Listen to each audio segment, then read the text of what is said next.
गजब हो गया। रूस यूक्रेन युद्ध के दौरान प्रभावित हो रहे छात्रों के लिए रूस जिम्मेदार नहीं, यूक्रेन जिम्मेदार नहीं, हमारी सरकार जिम्मेदार नहीं, तो कौन है जिम्मेदार?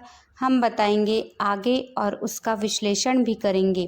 अपनी चैनल ओबीसी आवाज़ और मैं हूं आपकी दोस्त प्राची साहू। यदि आपने इस चैनल को सब्सक्राइब नहीं किया है तो सब्सक्राइब कर लीजिए। फ्रेंड्स, अखबार देखिए, हेडलाइन पढ़िए, यूक्रेन में मौत आरक्षण है जिम्मेदार। दूसरा अखबार हेडिंग पढ़िए, भारत में सीट मिलती तो बेटी को पढ़ने यूक्रेन न भेजती। क्या कहते हैं आप? ये जो कह रहे हैं क्या ठीक कह रहे हैं या राजनीति कर रहे हैं? हम मौत पर राजनीति नहीं करना चाहते, पर राजनीति हो तो जवाब तो देना ही तो पड़ेगा ना। यदि चुप रहे तो फिर गुलामी लद जाएगी। जैसे हजारों साल पहले सतयुग में घटी एक घटना थी। तब एक ब्राह्मण ने कहा कि मेरे बेटे की जवानी में मौत हो गई। यह मौत साबुक नामक एक सूत की तपस्या के कारण है और राजा राम ने साबुक का वध कर दिया था। देखिए घटना। 2 अक्षर क्या पढ़ लिए, हमें ही ज्ञान की भाषा सिखाने लगे। राम ये अपराधी है और इसे दंड मिलना ही चाहिए, नहीं तो ऐसे पापियों के कारण हमारे राज्य में आपत्ति आ सकती है। तुमने धर्मोल्लंघन किया है, जिसके कारण हमारे राज्य में एक ब्राह्मण पुत्र की अल्पायु में मृत्यु हो गई। हम अपने राज्य के ब्राह्मणों को और व्यथित नहीं कर सकते। शूद्र। किंतु ब्राह्मण पुत्र की मृत्यु का कारण मैं कैसे हो सकता हूँ? सोचने की शक्ति क्षीण हो गई। राजदंड की आड़ में ऋषि का वध करने के लिए उद्युक्त हो गए। दोषी मैं नहीं राजा राम, अपितु ब्राह्मण पुत्र की मृत्यु के लिए दोषी आप हैं। अपनी धिष उगलती जिह्वा को रोको शंभुक। मुझे भयभीत करने की चेष्टा न करो राम। जब जब किसी शूद्र ने परंपरागत सामाजिक दास्तां की बेड़ियां तोड़ने की चेष्टा की, तब तब धर्मांधों ने उसकी हत्या कर दी। मुझे मृत्यु का भय नहीं राम। एक शंभुक जाएगा तो दूसरा शंभुक निश्चित ही पैदा होगा। अब यदि एक भी शब्द तुम्हारे मुख से और निकला तो मैं सत्य हूं और सत्य की कभी मृत्यु नहीं होती।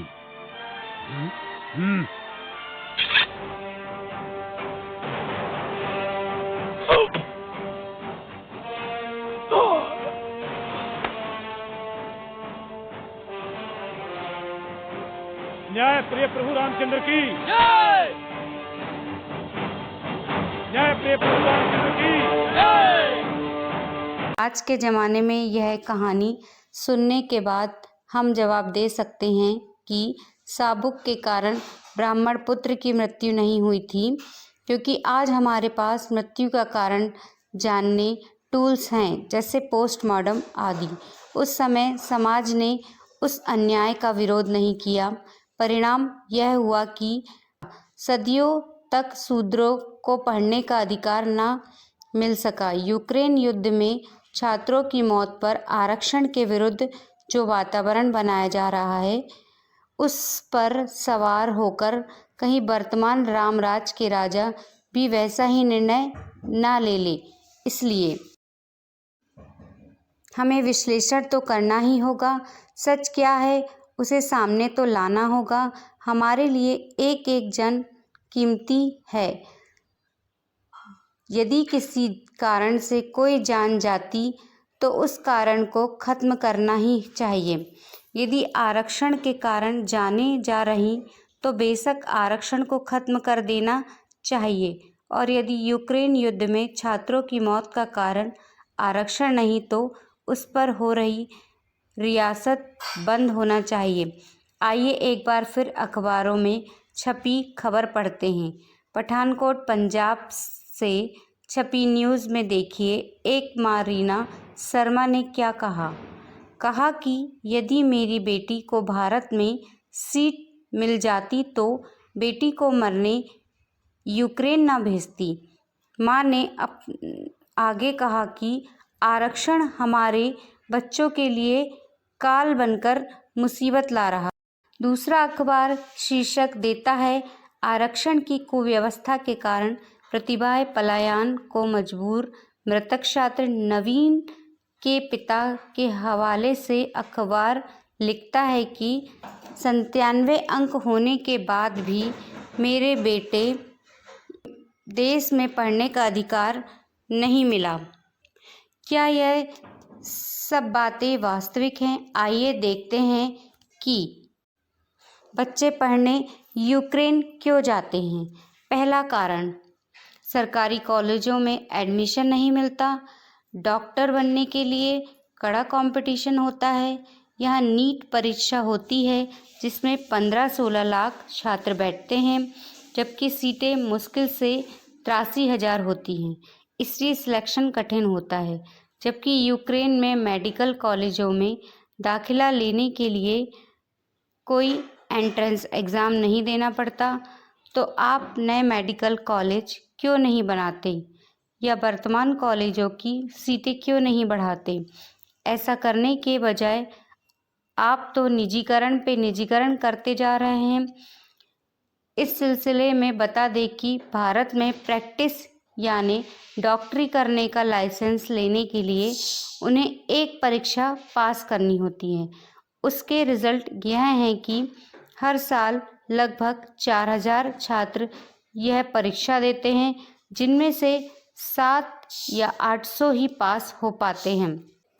दूसरा कारण, क्योंकि यूक्रेन में MBBS की पढ़ाई भारत के मुकाबले काफ़ी सस्ती है। वहाँ MBBS की पढ़ाई पर 25 से 30 लाख खर्च आता है, जबकि भारत के प्राइवेट कॉलेजों में MBBS की फ़ीस 1 करोड़ तक है। तो हमारा कहना है कि आप इसे सस्ती क्यों नहीं करते? आपने तो जैसे लूट की छूट ही दे रखी है।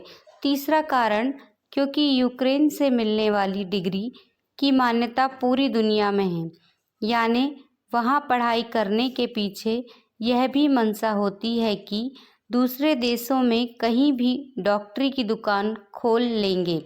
वहाँ से पढ़कर आने के बाद राष्ट्र प्रेम की खातिर कोई सरकारी अस्पताल में सेवा तो नहीं देने लगेंगे। आप तो दुकान लगाएंगे, उनमें लिखेंगे फॉरेन रिटर्न। चौथा कारण, जो कि एक बड़ा कारण है, भ्रष्टाचार, जिसकी वजह से यह पढ़ाई महंगी होने के साथ साथ लोगों की पहुंच से दूर होती जाती है। नवीन के पिता ने अपने बेटे को पढ़ाई के लिए यूक्रेन भेजने के पीछे एक कारण भ्रष्टाचार भी बताया है। उन्होंने कहा कि यहाँ एक मेडिकल की सीट के लिए 1 से 2 करोड़ रुपए देने पड़ते हैं। उन्होंने आगे कहा कि सब कुछ प्राइवेट इंस्टीट्यूट के हाथों में है। शिक्षा व्यवस्था मेरिट से नहीं, पैसों से संचालित है। उन्होंने रहस्य उद्घाटन किया कि प्राइवेट कॉलेजों में भी रिश्वत देनी पड़ती है। आप बताइए कि यूक्रेन में युद्ध के दौरान हताहत हुए छात्रों का कारण क्या आरक्षण है? यह तय करने के लिए थोड़ा आरक्षण प्रक्रिया को भी समझना होगा। अपने देश में 50% SC, ST, OBC वर्गों के लिए आरक्षण है। शेष 50% सीटें अनारक्षित रहती हैं। स्वर्ण जनसंख्या देश में लगभग 15% है। यदि आप में प्रतिभा है तो इनके लिए 50% सीटें क्या कम हैं? यदि आप गरीब स्वर्ण हैं तो 10% आरक्षण आपके लिए भी है। आप बताइए, आरक्षण कहाँ जिम्मेदार है? इनकी मौत के लिए युद्ध में हताहत छात्रों के समाचार से हम भी आहत हैं, दुखी हैं। साथ ही इस षड्यंत्र से भी खिलाफ हैं जो भावुक OBC वर्ग की भावनाओं में सवार होकर उसे आरक्षण से विमुख करने किया जाता है।